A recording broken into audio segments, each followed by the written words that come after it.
I want to say 10,000 pound gorilla, but it's even bigger than 10,000 pound. So we don't talk much about NVIDIA, right? So NVIDIA is this company that's out there, and they have a ridiculous valuation now. They're like blowing the doors off, and they make chips. They grew up basically making chips, and they used to be graphic chips, and then people found out they were really good for doing AI processing and training, and so they've made a business out of that, and they are just a phenomenal company. They came out with basically their own version of OpenClaw that is going to be safe. So one of the big problems with OpenClaw was there's no guardrails. It could do stuff, and like the meta researcher found out, it could go crazy, or it could do stuff that you don't want it to do.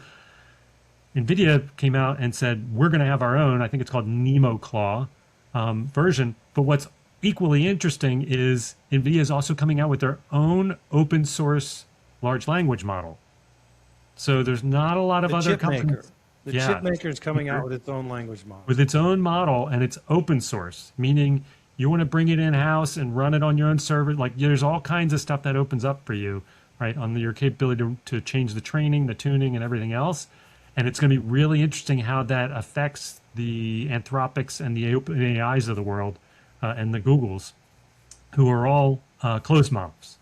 So but those closed models, though, have found their lane, right? With Anthropic, they kind of found the real strict, sturdy, safe lane. With AI, it's more of a lot more users and user case studies and all those kind of things. That's AI's lane. One was business, one was personal, and then the scraps were picked up by the Kimmies, well, I wouldn't say scraps with Gemini, and the XAI and all the other ones. But how does that then? Is it just a value add to the chip? Oh, I have a theory. My theory is I'm a business that's big enough that I want to have my own LLM that is isolated from the rest of the world. So I'm going to go drop the 30 grand to buy an NVIDIA box to run that LLM on. Yeah. So I think what it does, you look at the orders that the Googles and the Microsofts are putting in for the hardware to run all the AI stuff, and they're buying tens of thousands of NVIDIA chips. We call them chips, and you picture like a little chip. These are boxes, right? They're stacks of chips and arrays and all this other stuff that for $30,000 or $60,000, whatever the price is. But I think it opens an entire market for the independent businesses to go buy one NVIDIA box to run their NVIDIA LLM on. It's a category, new category being created. I'm super excited about it, actually. I think it's neat. I just wonder whether it commoditizes the actual LLMs, right? Does everybody now have to race to the bottom for what it costs to run one, right? Is it going to be harder to monetize them because you can just go get your own, right? Like you said, you can get your own box and start running one. Yeah, but if a box is 30 grand, it's not everybody's going to go get. You're not going to get the home version necessarily. Well, it's 30 grand now. I mean, flat screen TVs used to be $6 grand for an 80-inch. Now you can get them for $800. But so, I mean, I'm assuming that the advancements in the chip, it'll still stay barrier to entry won't be that much. But Steve, from the perspective of a small business, kind of makes you feel like I'm going to be subject to, I don't get my own LLM unless I come pay to play, And is it beneficial? Do you want to take what's out there in the public square, or do you want to have your own LLM as a lender, as a small company? What do you think the advantage is? I really wish I knew what y'all were talking about. Okay. It's the basic question, I think, is like, if you could have your own AI versus using the big public one, can you imagine, doing anything that would be like, oh, it's my AI, like intellectual property that you have, the secret sauce, Yeah, I don't think we do anything really top secret. So, any business you ever ran where you wanted to keep those proprietary methods, secrets, but still leverage them? Like, we have ChatGPT, and we can, it can record your phone calls. It can, you can talk to a builder, put in the parameters. It'll spit out the terms. It'll take it through our underwriting system. So I don't know what we would pick up for 30 grand. And then we have to manage it. We have to maintain it. We have to figure it out. I don't, for small business, I don't think there's enough upside unless you, I mean, there are businesses that are really in stealth mode. But, you know, I work from home most of the time, so I'm alone most of the time. So I don't have anybody to verify whether my ideas are good or bad. And I think it would be the same if you had your own AI internally. You think it's really good, but then it can't talk to anybody else, or it has a flaw, or it can't hook into what's going to be commerce down the road. Yeah, I think that's the play for everything is how do you plug into the big system? Yeah, how do you update the mod? That would be a good question. Is how do you update the model to the most current model? Is it a big download? Like, I mean, that'd be a huge download, right? But how do you have the chip update to a new language model and still keep it internal, and then not break everything from the previous language model that you built things on, and then all of a sudden it's like changing answers or analysis based on a new model, or do you have to stay with the old model? That's an interesting. Sounds like a lot of good business for tech folks. Yeah, yes, it is, and it may be a future podcast for us again.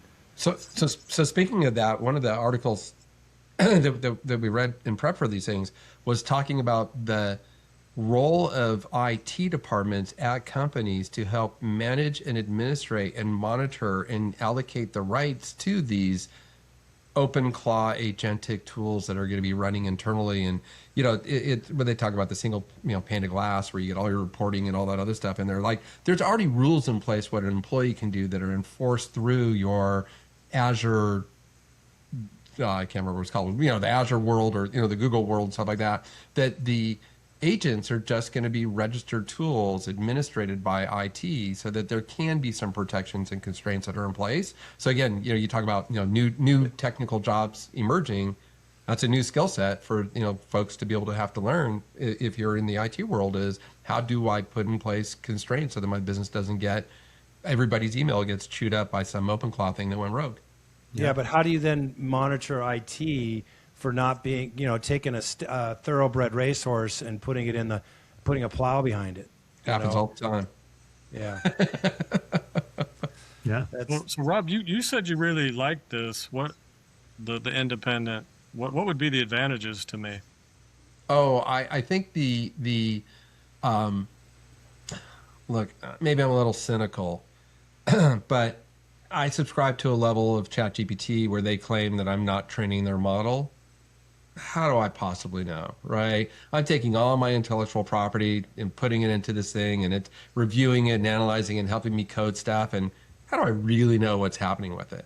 If it's my box, my version of LLM, I know exactly that it's not going anywhere because it's my LLM. And I wanted to train. I wanted to learn from the stuff that I'm putting in because it's mine, right? So I think that's an advantage. I think another one is going to be cost. Look, tokens are expensive. So tokens are the currency used by these by AI tools, and the bigger and more complex your prompts, the more expensive it is, and the more it's kicking back into you, the more expensive it is. And if you have your own, then you have your own, right? So the cost goes to you have your sunk cost of buying the server, you got your free open source LLM, and you got your energy cost to run your server.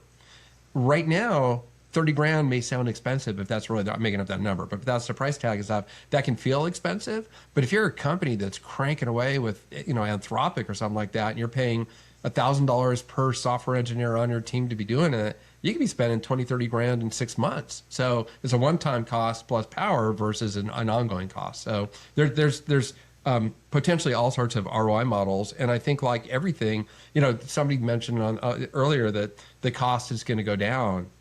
Really? Could the cost of some of this stuff go up? The more we get, the more you get hooked onto using it, I see rates going up, not going down. Amazon Prime just raised their annual subscription by $3. Yeah, what's $3? I have 100 million subscribers. It's $300 million, right? My Peloton subscription for riding my bike, they introduced, now it's got AI, and they raised it by $10.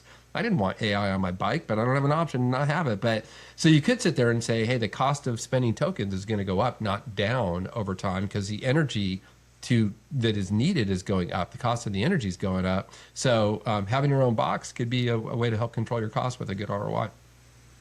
I think the extension of that is, as you start to trust an AI to get to more and more sensitive company data, financial data, P&L data, accounting data, like whatever, I think you want it to be walled off, right? For the same reasons you don't believe that it may or may not be training on your stuff, you want AI to be walled off from the rest of the world, so that if by chance, even if it, no matter what it does, it doesn't have the chance to be another outlet of how that data might escape your walls. Yeah.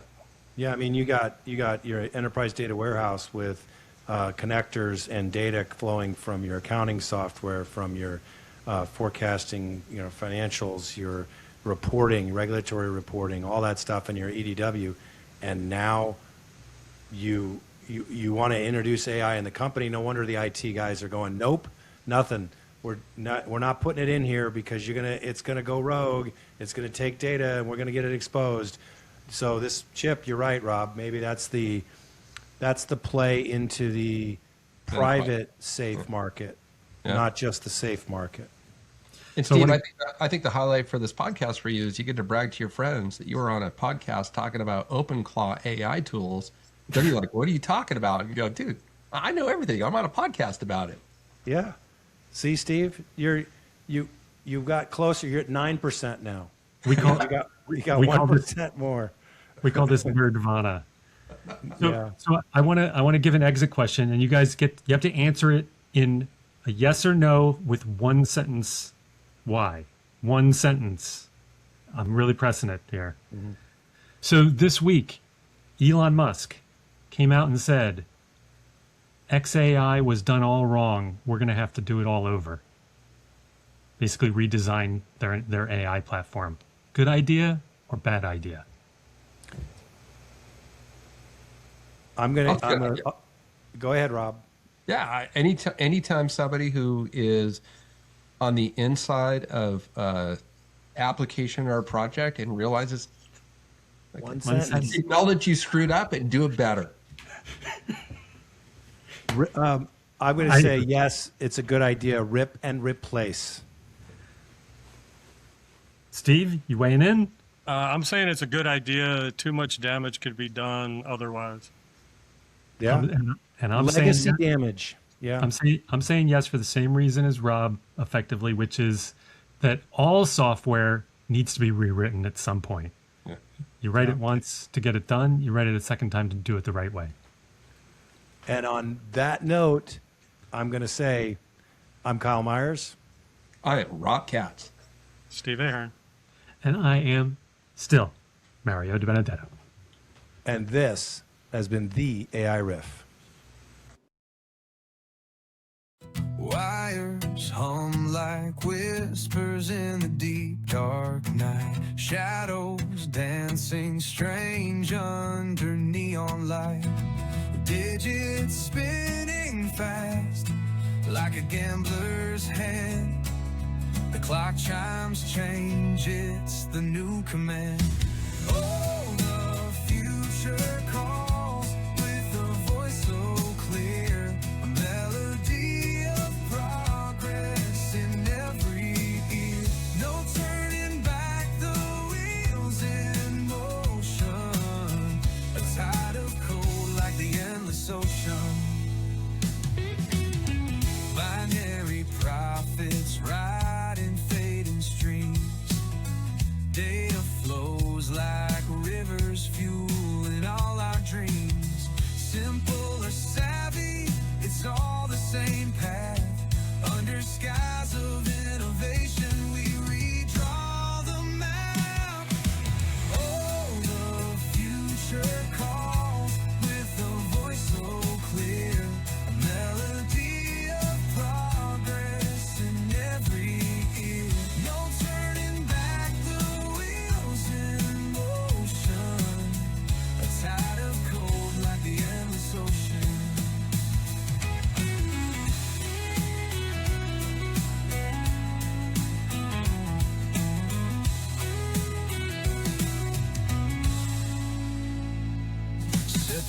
to the beat of change we sing. Every click and hum a key that rings. A revolution, quiet, but it's vast. Building empires where echoes of futures cast.